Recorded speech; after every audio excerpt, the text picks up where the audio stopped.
Hello friends, आज हम लोग इससे पहले पढ़ चुके हैं वर्णमाला। वर्णमाला में पहला वीडियो हमारे इस यूट्यूब चैनल पर अपलोड है। आज हम लोग पढ़ने जा रहे हैं दूसरा, जिसमें आज हम लोग पढ़ने जा रहे हैं स्वर।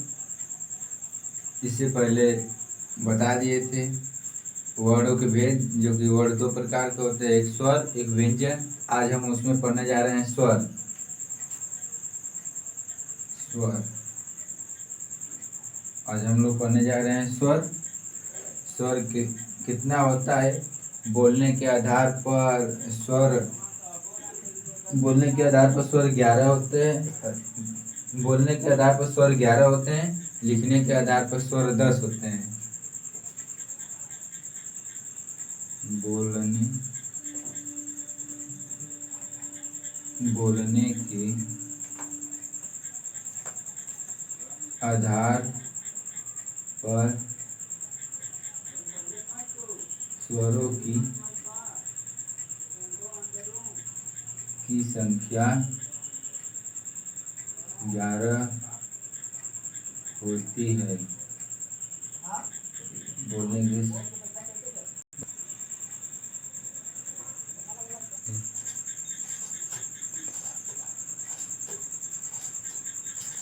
हेलो फ्रेंड्स, आज हम लोग पढ़ने जा रहे हैं वर्णमाला। वर्णमाला का अध्याय 2। इससे पहले एक वीडियो हमारे चैनल पर अपलोड हो चुकी है, आप लोग जाके देख सकते हैं। उसमें हम लोग कुछ बेसिक बात किए थे। और वर्ण के दो भेद होते हैं, व्यंजन व स्वर। तो आज हम लोग पढ़ने जा रहे हैं स्वर। स्वर लिखने के आधार पर स्वरों की संख्या 11 होती है। और जिसे उदाहरण के तौर पर अ, आ, इ, ये सब स्वर हैं। लिखने के आधार पर और बोलने के आधार पर स्वर की संख्या 10 होती है। तो इसमें से कौन सा एक नहीं होता है? वो ऋषि र, क्योंकि इसमें ऋषि र हो जाता है र, इसलिए ये व्यंजन है। इसलिए बोलने के आधार पर स्वर की संख्या 10 होती है। इसलिए आप लोग हम पढ़ने जा रहे हैं स्वर। स्वर पढ़ रहे हैं, इसमें कुछ था। अब स्वर के प्रकार पढ़ने जा रहे हैं। स्वर के प्रकार स्वर के प्रकार 3 होते हैं।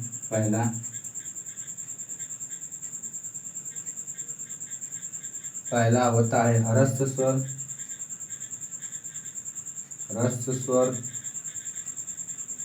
दूसरा होता है दीर्घ स्वर और तीसरा होता है प्लुप्त स्वर। ह्रस्व स्वर में कौन कौन आता है? जिसको बोलने में कम समय लगे उसे ह्रस्व स्वर कहते हैं। बोलने में कम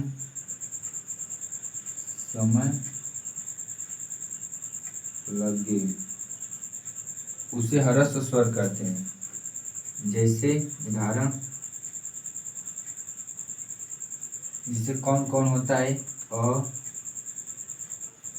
ई, उ और ऋषि।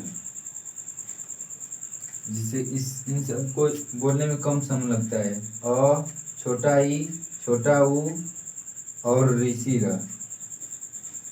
दीर्घ स्वर, ह्रस्व स्वर से 2 गुना समय लगे उसे दीर्घ स्वर कहते हैं। ह्रस्व स्वर से 2 गुना समय लगे उसे दीर्घ स्वर कहते हैं। इसमें कौन कौन आता है? इसमें आता है बड़ा आ, बड़ी ई, बड़ा उ, बड़ा उ, ए, ऐ, ओ, औ। संयुक्त स्वर इसलिए कहते हैं क्योंकि ये किसी के योग से मिलकर बना है। इसे यहाँ पर बताने में, यहाँ इसी का पाठ है। इसे अ प्लस ई मिलके ए बनाता है, इसलिए संयुक्त स्वर है। यहाँ जगह नहीं है, इसके लिए छूट जाते हैं। अब प्लुप्त स्वर उसे कहते हैं, प्लुप्त स्वर उसे कहते हैं ह्रस्व स्वर से जो 3 गुना समय लगे। ह्रस्व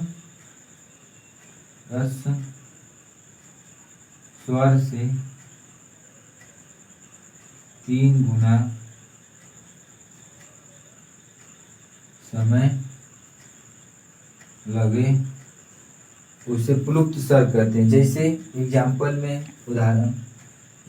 में जिसको हम लोग खींच के बोलते हैं, जैसे ओम,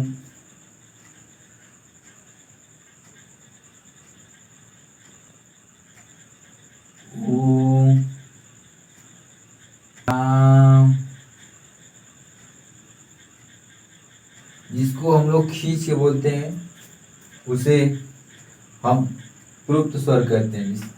स्वर लिखने के आधार पर स्वरों की संख्या 11 होती है। उदाहरण के तौर ये सभी स्वर हैं। बोलने के आधार पर स्वरों की संख्या 11 होती है, जिसमें से री नहीं होता है। इसमें इसलिए र नहीं होता है क्योंकि ये र होता है जो कि व्यंजन है, इसलिए बोलने के आधार पर स्वरों की संख्या 10 होती है। स्वरों के प्रकार जो 3 प्रकार के होते हैं, ह्रस्व स्वर, दीर्घ स्वर, प्लुप्त स्वर। बोलने में कम समय लगे उसे ह्रस्व स्वर कहते हैं, जिसे अ, ई, उ, री। दीर्घ स्वर, ह्रस्व स्वर से 2 गुना समय लगे उसे दीर्घ स्वर, जैसे बड़ा आ, बड़े ई, बड़ा उ, ऐ, ओ, औ, ये सब। ए, ऐ, ओ, औ को संयुक्त स्वर कहते हैं, क्योंकि अ प्लस ई से मिलके ए बना है, अ प्लस उ से मिलके ओ बनता है। इसी प्रकार अपलुप्त स्वर जो ह्रस्व स्वर से 3 गुना समय लगे, जैसे कि ओम, राम, जिसे 3 गुना समय लगे। अब इसी का कुछ टॉपिक है। स्वर जिसे अ प्लस ई मिलके ऐ बनाता है, अ प्लस ए मिलके ऐ बनाते हैं, अ प्लस ओ मिलकर ओ बनाते हैं, और अ प्लस ओ मिलके अ बनाते हैं। ये सब है संयुक्त स्वर। और होता है एक, आप लोग सुने होंगे, जिसको कहते हैं हम लोग आगत स्वर, या अंग्रेजी से लिया गया है। जैसे उदाहरण के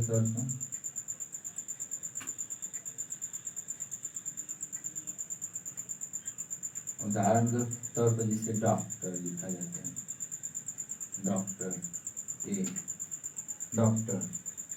अब हम लोग पढ़ेंगे इसके आगे, इसको मिटा दे रहे हैं।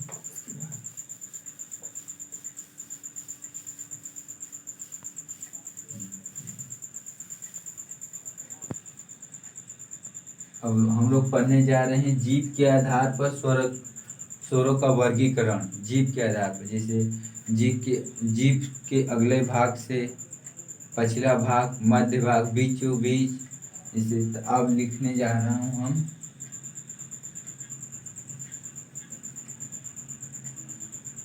जीभ के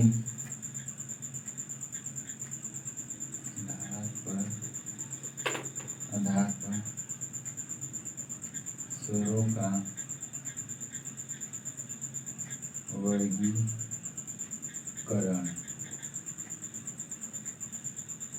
जीभ के आधार पर स्वरों के वर्गीकरण, जो इसमें 3 प्रकार के होता है। पहला अग्रस्वर,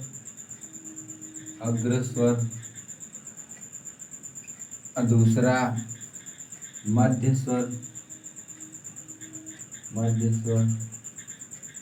और तीसरा होता है पक्ष स्वर।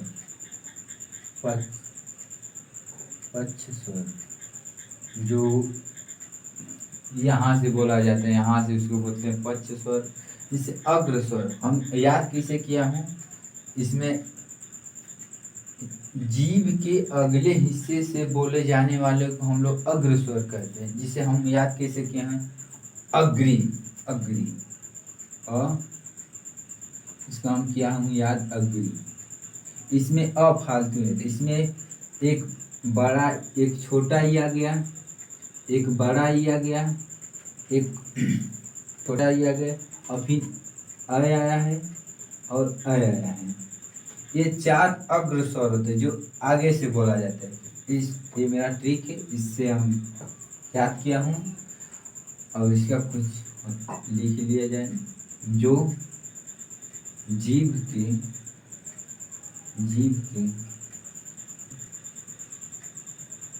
हिस्से से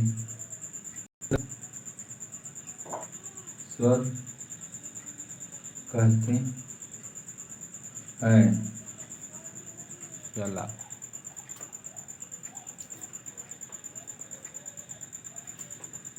जीभ के आधार पर स्वरों का वर्गीकरण ये 3 प्रकार का होता है। पहला अग्र स्वर, दूसरा मध्य स्वर, तीसरा पच्छ स्वर।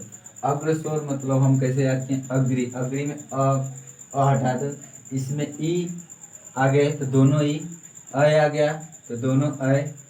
जिसे जीभ के अगले हिस्से से बोले जाने वाले स्वर को हम अग्र स्वर कहते हैं। जैसे जीभ जैसे यहीं पर लगाता है कि यहीं पर रखा है, मुंह के ओठे के यहाँ अ, ई, ऐसे आगे। मध्य स्वर जिसे अ, जिसे बोलने में बीचों बीच आराम जैसे आता है। जिन स्वरों के उच्चारण में जीभ का मध्य भाग काम करता है, उसे मध्य भाग काम करता है, उसे मध्य स्वर कहते हैं। पच्छ स्वर जो एकदम पीछे से आता है, जैसे आ उ ओ औ। जिन स्वरों के उच्चारण में जीभ का पक्ष भाग काम करता है, उसे हम पच्छ स्वर कहते हैं। अग्र स्वर याद हो गया, इसकी वजह से मध्य स्वर बस याद करना होगा। जैसे आप लोग को आ मध्य स्वर में आ, और 2 और 2 4 1 5, और जो बच गया यहाँ पर लिख दे। टोटल कितना होता है स्वर, 10। 5 यहाँ हो गया, 4 यहाँ, 1 1 5 और 5 यहाँ। Thank you so much.